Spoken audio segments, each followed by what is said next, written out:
Good morning, everybody. And the Speed Dahlgren, we're building the Mears Models F86. And as I told everybody before, I was waiting on my new canopy to come in because I told everybody I was having a lot of trouble with actually getting it to fit and function the way I really wanted it. And again, I'm building this for competition. So we're I just really wanted to kind of emphasize a little bit on the details, some little things I'm trying to go on things just to make it much better.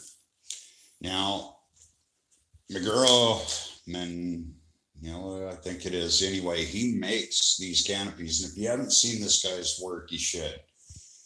He's building a MIG right now, and this guy builds this stuff from scratch, just drawing foam, sanding, no major tools, no CNC machines, nothing.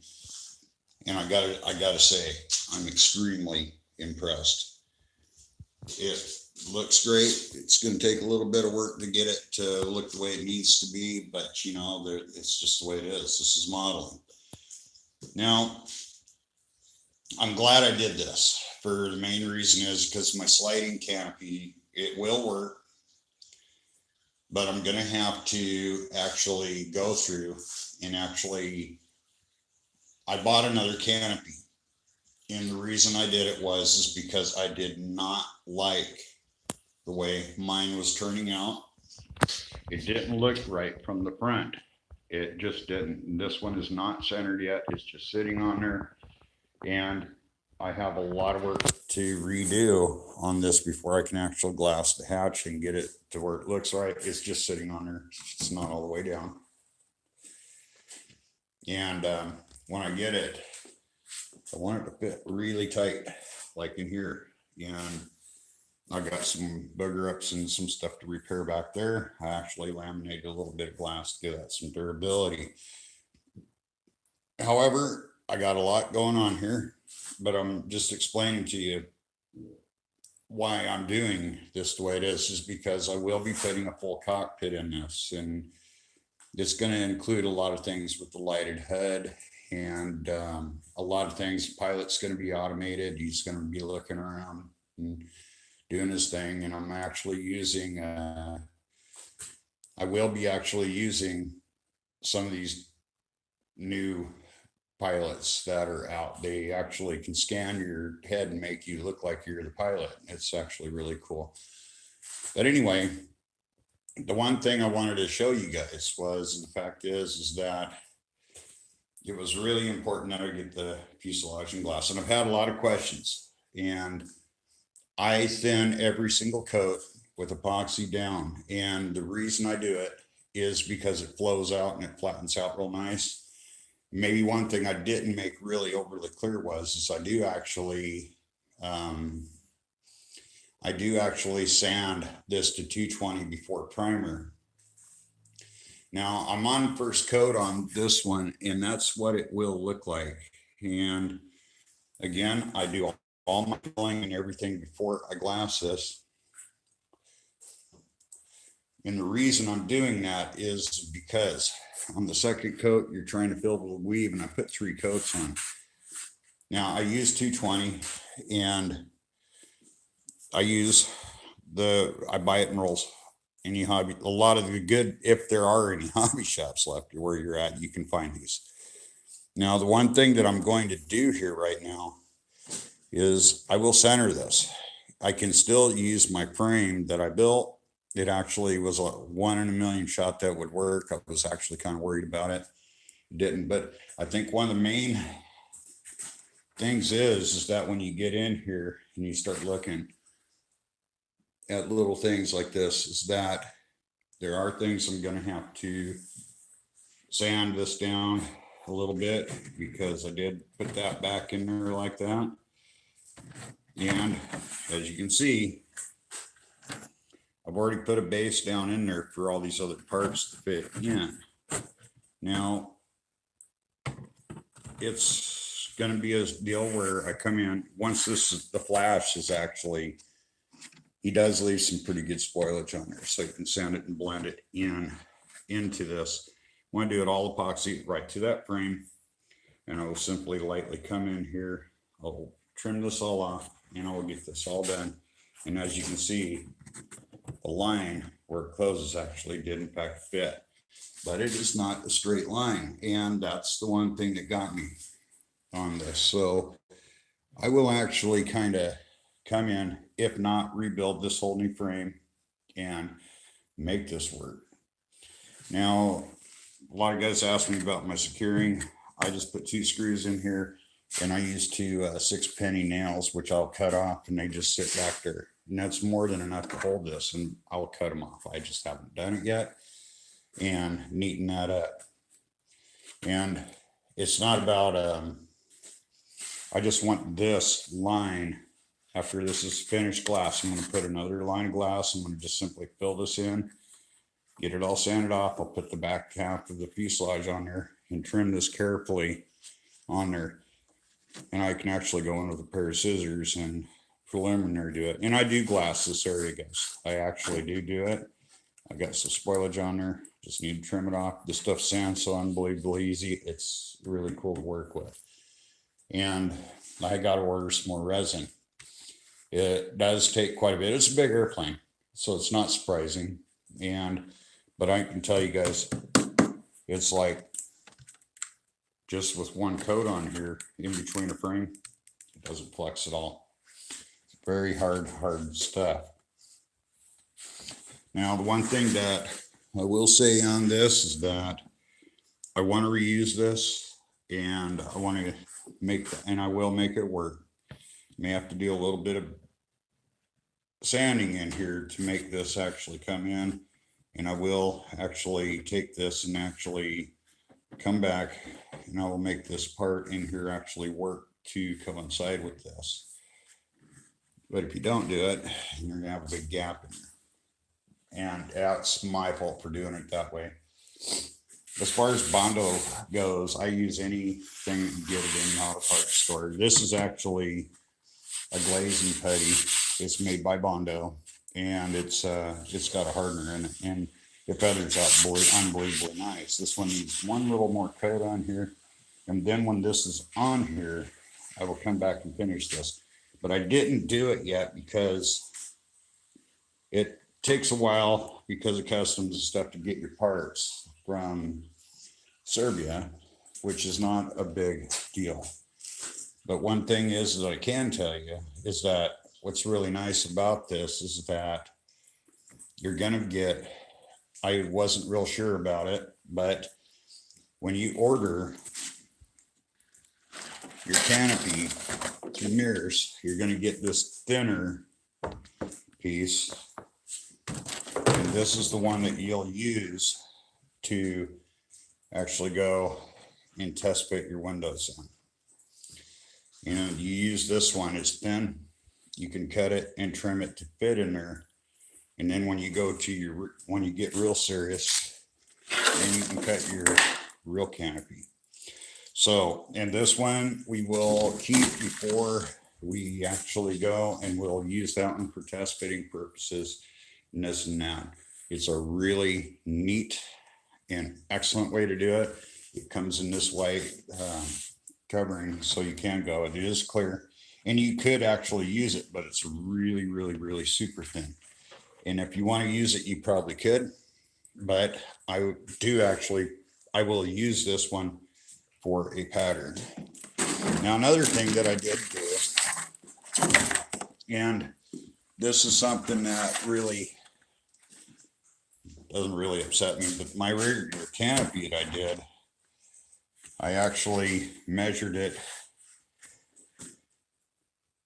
like so. And as you can see, I was very close when I come up here, and this is why I didn't do it. And the thing is, that line, if you look what Miguel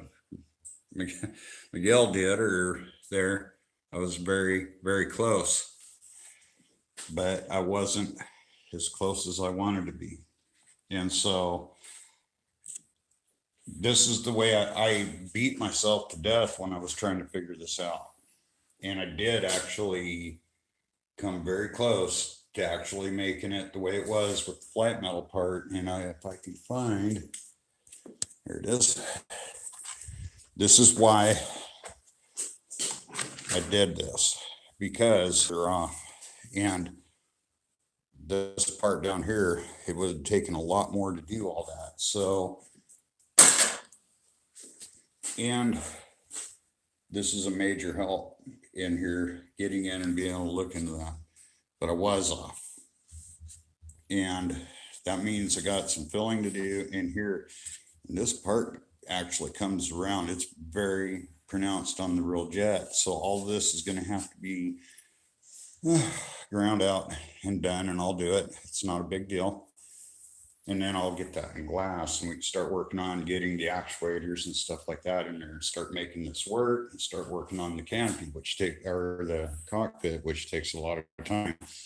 And unless you're going to order one already done. But I wanted this to be, I want this jet to be a really major, really looking for this jet to be a major contender at Top Gun. So, and I want people to look at it. And those of you guys that are master builders, I want you guys to be able to say, yeah, I can use that as a platform and do it, because it's a big airplane. It builds very nice. It's extremely strong. Guys, when you build this airplane, you're going to find out that there's not very many. It's strong as hell. I mean, once you get the glass on it and everything, it really is a beautiful jet. And thanks for the questions. And yes, Chris, Chris, I forget your last name, but anyway, there's a lot of really big things that are coming on. And another viewer is actually working with me on the landing gear for this to make it scale. And as soon as we come up here, I will,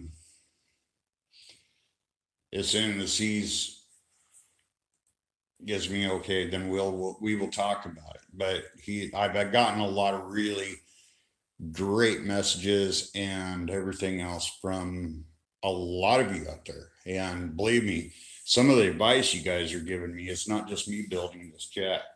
You're building this along with me. We're coming up with new ideas. And I think one of the coolest things is getting in and actually talking and discussing this. It's just like another viewer caught me on the tail. So I'm going to be cutting this out and actually making it correct for the A model. And then we will go through and get a lot of other things done. And I will share the mechanism. I will actually, if anybody wants to know more about the speed brakes, I did mine just by the seat of my pants. And the doors are not right yet because I built them long, because I want to make sure that when I make the servos and the ram that actually is going to go in here, that it will actually look like it's supposed to. And they'll be operated with 2 servos or lineal actuators. So there is a lot of work and a lot of building yet. And there is some body work that needs to be done right. If you look on here, there is a little bit right in here, a little bit of filling and finessing to do on both sides of this fuselage to make this this part actually rounded out and done. We're going to start doing that.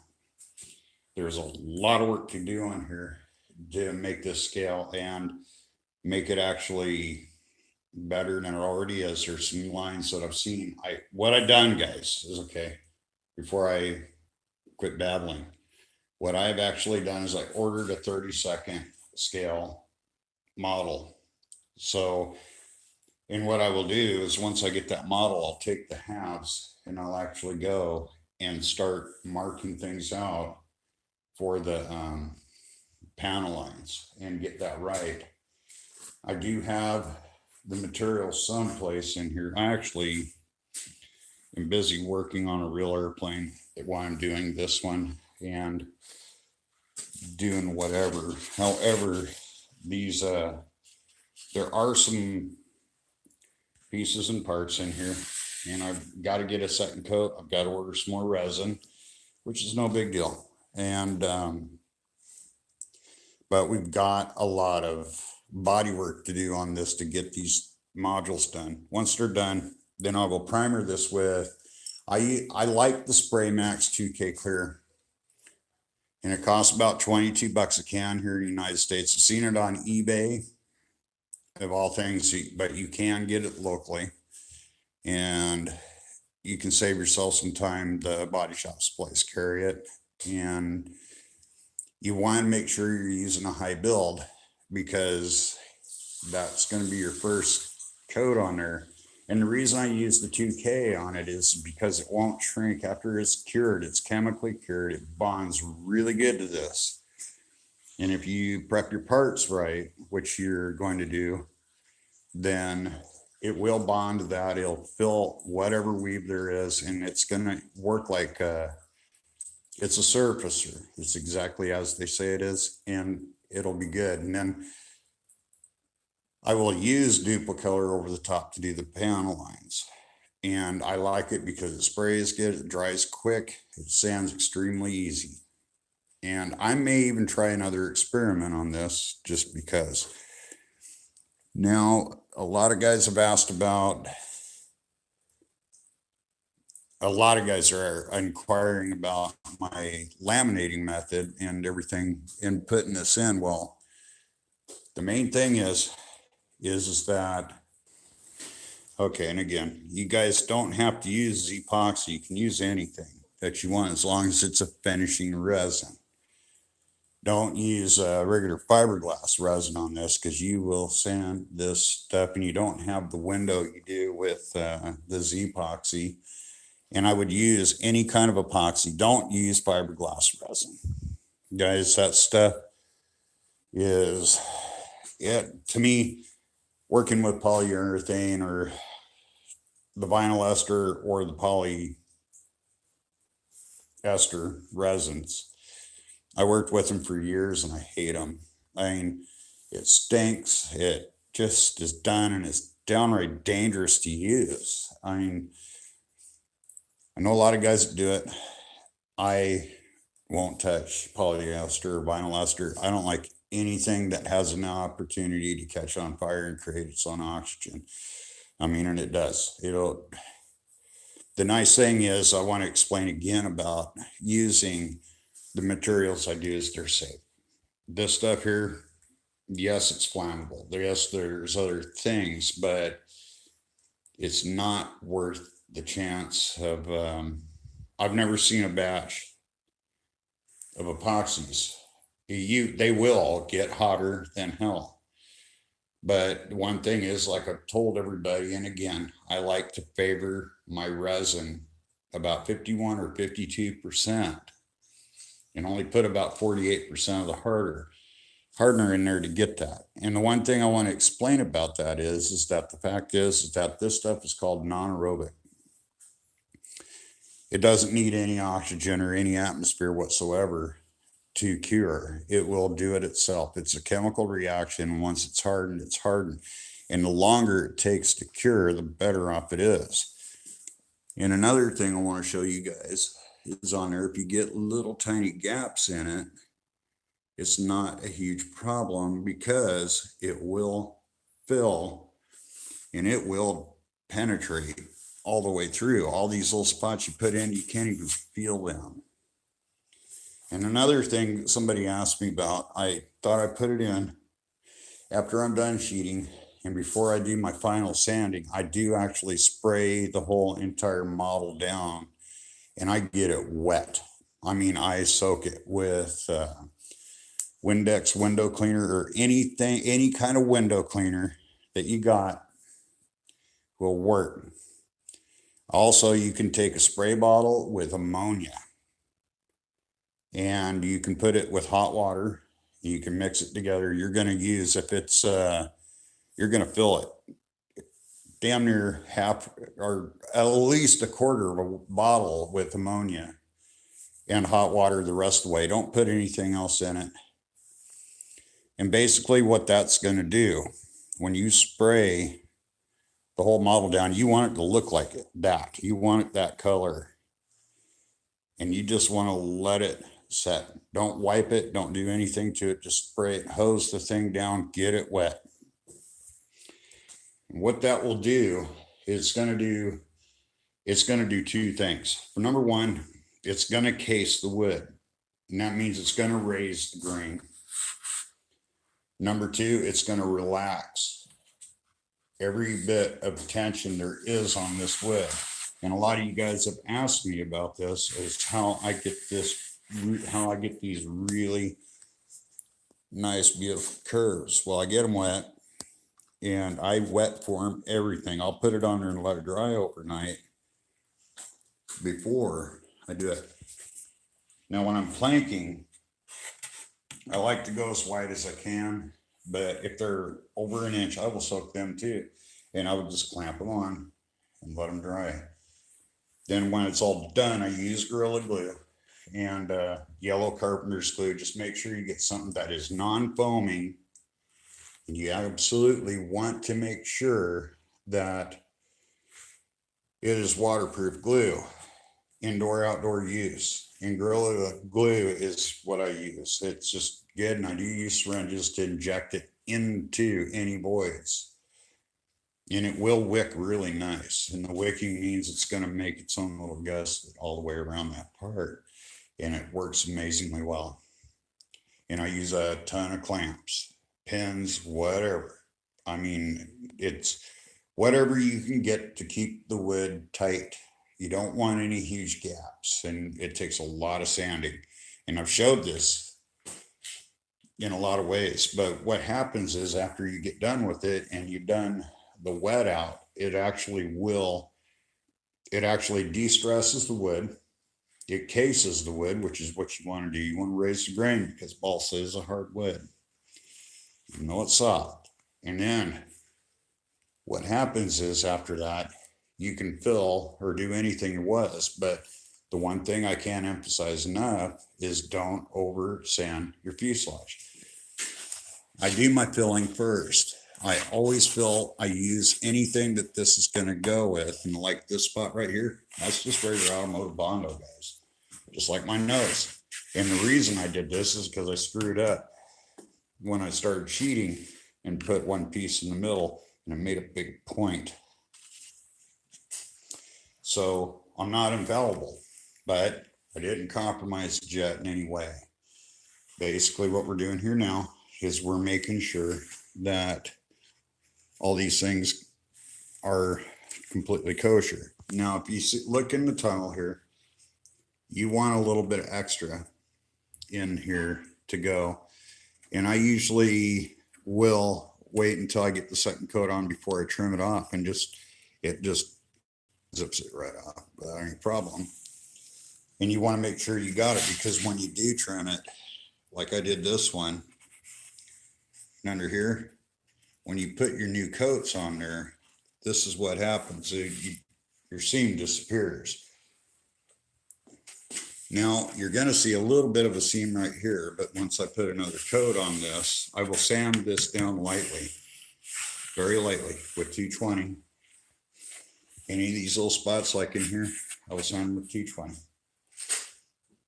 And then I will go back and wipe the model down with the deal. Now don't, on your first coat, don't sand that.